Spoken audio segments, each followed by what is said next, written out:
البداية بنبارك لماستر الأهلي فريق كرة الطايرة اللي فاز ببطولة أفريقيا ووصل لكأس العالم للأندية، وهو ده الماستر. قدروا يرجعوا تاني على القمة سواء على المستوى المحلي أو على المستوى الأفريقي بعد موسم استثنائي الموسم اللي فات. ويمكن أحيانا الحزن على فقد البطولات في النادي الأهلي على قد ما هو شيء مر، لكنه بتحس بحاجة كده، الفرحة بتحس بحلاوتها قوي لما بتغيب عنك لبعض الفترات. فالموسم اللي فات كان موسم استثنائي خاصة في النادي الأهلي، خلى فرحة البطولات اللي اتحققت السنة دي زادت، لأن الفرحة غابت عنك لموسم وده مش معتاد. فألف مبروك لرجالة النادي الأهلي في الكرة الطائرة، وعقبال إن شاء الله فريق اليد وفريق كرة القدم والسلة بإذن الله، عشان يبقى النادي الأهلي بيعمل إعجاز بوصوله لكأس العالم للأندية في جميع الألعاب، وهو ده النادي الأهلي. ده كده مبدئيا. تاني حاجة بقى موضوع النادي الأهلي وكوكا كولا، وده الموضوع المهم أوي اللي عايز أتكلم فيه. موضوع حساس جدا واختلفت في الآراء. في البداية كلامي هيكون موجه للناس اللي دي قناعاتها، الناس اللي بتتكلم بالعقل والمنطق حتى لو مختلف معايا، وكل واحد في الآخر هو حر في رأيه. أما الناس المريضة ده كلام مش ليا خالص. الناس اللي طالعة تزايد، عارف انت بتلاقي واحد كده اصلا، عارف مثلا يعني تلاقيه مع مراته مش طايقين بعض، ولا طايقها ولا طايق يبص في وشها، وتلاقيه مسجلها على التليفون شريان الاورطي، وكل شويه ينزل بوست حبيبه قلبي ربنا يحرمنا منك وزوجتي الصالحه. تلاقيه عاقل ابو امه، ولا بيسال عليهم ولا بيشوفهم ولا حتى بص، ولا يعني بني ادم. يعني اقول لك ايه، يعني اللي ايه، عاق باقصى درجه. وتلاقي في عيد الام غير صوره البروفايل بتاعته، حط صوره فايز احمد، وكانك قدام ابر واحد في التاريخ. الناس بقى بتاعه المزايدات دي اللي بيته مليان منتجات مقاطعه ويطلع ويعمل فيها ده كلامي مش ليه ولا على المريض اللي عايز يقسمني اهله زمالك في موضوع زي ده. زي ما اتفقنا، اولا رايي في المقاطعه، انا بشوف ان المقاطعه واجب يصل لدرجه الفرض على كل عربي. كل بني ادم لازم يقاطع، ده كلام مبدئيا كده قبل اي حاجه. من يوم المقاطعه اي شيء انت عارف ان هو بيدعم الكيان الملعون ده واجب عليك تقاطعه، الا لو في حاجه زي مثلا ادويه مفيش منها غير كده، مفيش منها غير الشركه دي، هنا بقى ليك العذر. لان في ناس كتير بتقول اصل الناس اللي شغاله في الشركات دي ما هي ناس مصريين وهيتقطع عيشها ومش عارف ايه. وهنا عايز اقول لو كان قدامك ضررين لازم تختار الاخف ضرر. ضرر ان حد يسيب شغله، ولو انه ضرر قد يعالج. ليه بقى بقول قد يعالج؟ تخيل نفسك انت حد بيضحي بشيء عشان خاطرك. البني ادم ده لو جه طلب منك طلب هتسيبه؟ اكيد لا، ده ضحى عشان خاطرك. فما بالك لما انت بتضحي باكل عيشك لله ونصرة اخواتك في العروبه وفي الاسلام، تفتكر ربنا هيسيبك؟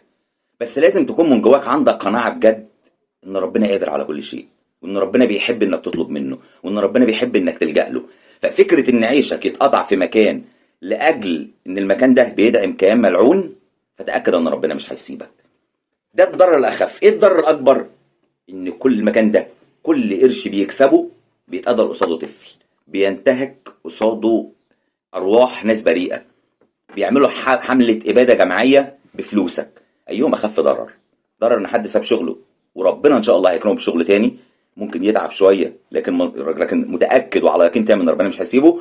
ولا ضرر ان في اطفال وستات وناس غلابه ما لهمش دعوه بحاجه، مدنيين ما لهمش دعوه بالحروب، بتتقتل وبيوتها بتتهدم وبتتهجر وتبات في خيم في عز الشتاء وفي عز الحر؟ ايهم اخف ضرر؟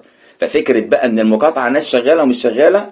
وبعدين انت في احتياجات للسوق، لما في مكان معين اتقفل اكيد مليون في المية في مكان تاني الضغط عليه هيزيد، فبالتالي احتياجه لكل حاجة هتزيد، احتياجه لادوات تشغيل هتزيد، احتياجه لمكان تشغيل هتزيد، احتياجه لعمالة هتزيد. دي نقطة. فعشان كده بقول ان انا شايف المقاطعة دي ده فرض على كل واحد.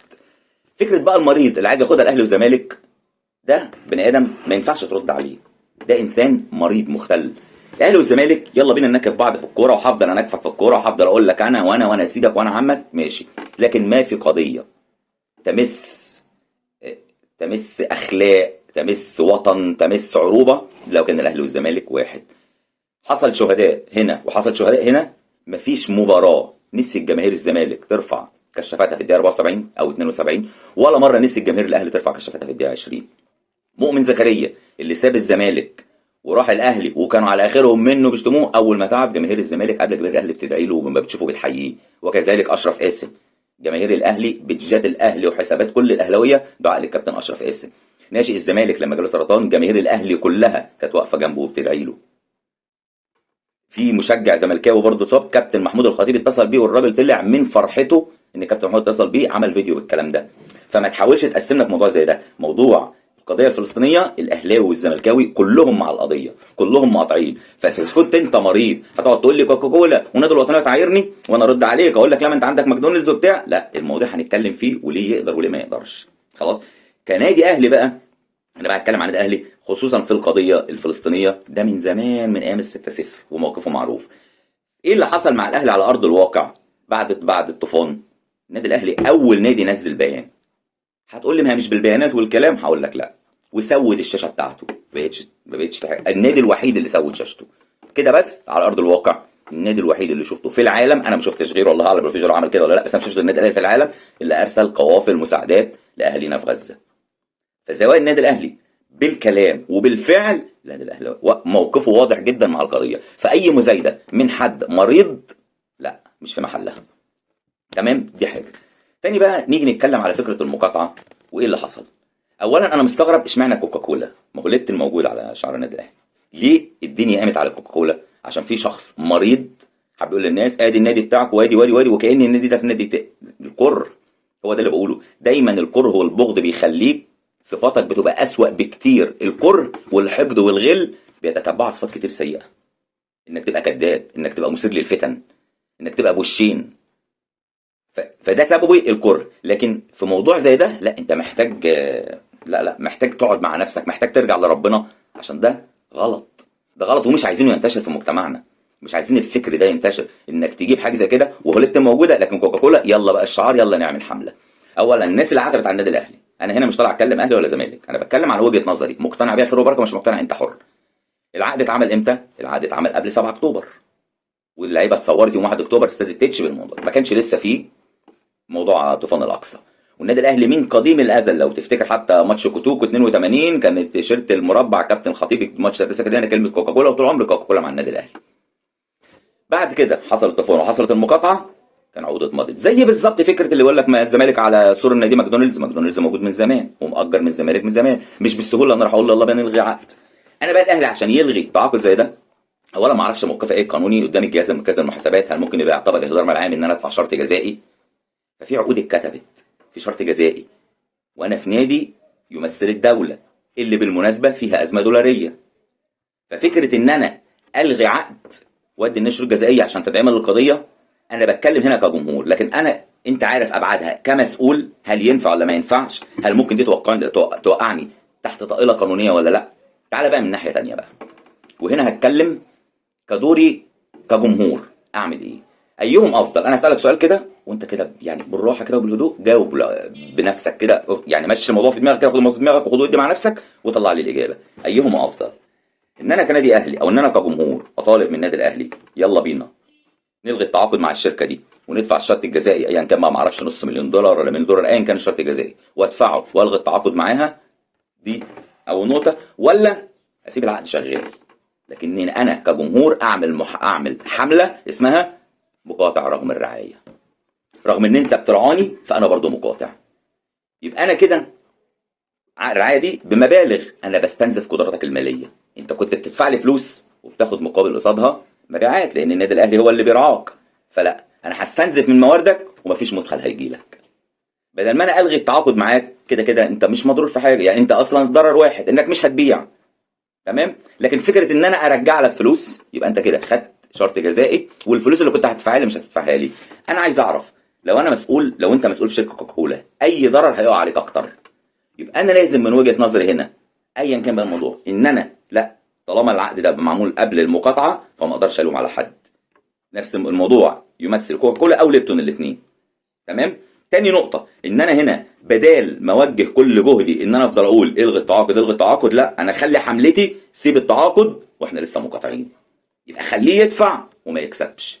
ده رايي في الموضوع، والله اعلم، كل واحد له وجهه نظر، ورايي هنا للناس اللي بتتكلم بناء عن قناعات، مش الناس اللي بتزايد زي ما قلت. الناس اللي بتزايد فكره، انا ما اعرفش ليه بتعرف ازاي تكذب عشان توصل حقيقة. زي مثلا الفيديو اللي شفناه للكابتن محمود الخطيب جايبينه مع مفيد فوزي، ومقصوص من هو واحد انا مش هقول اسمه اصلا، لان اكتر حاجه تغيظ البني ادم اللي شايف نفسه ده انك تتعامل معاه على انه نكره وما تذكرش اسمه، لذلك مش هذكر اسمه. دي اكتر حاجه تتعبه، افضل من انك ترد عليه بالاسم.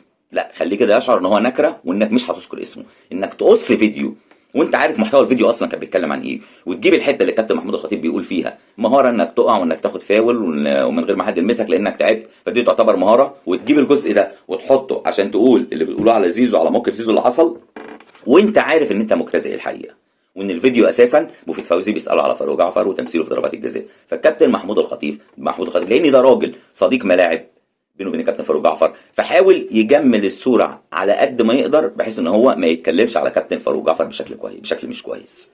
يقوم جاي المريض يقص الجزء ده عشان يخدم اغراضه. السؤال بقى، انت قدام نفسك ايه؟ انت لما بتيجي تقف قدام نفسك شايف نفسك ايه؟ وانت بتكذب وانت بتقطع عشان توصل صوره وتشوه سمعه واحد. معرفش، الناس دي مريضه. هي نفس الفكره اللي رايح يستغل ويتاجر بقضيه زي كده عشان يدعم فكره الاهلي والزمالك. فوقه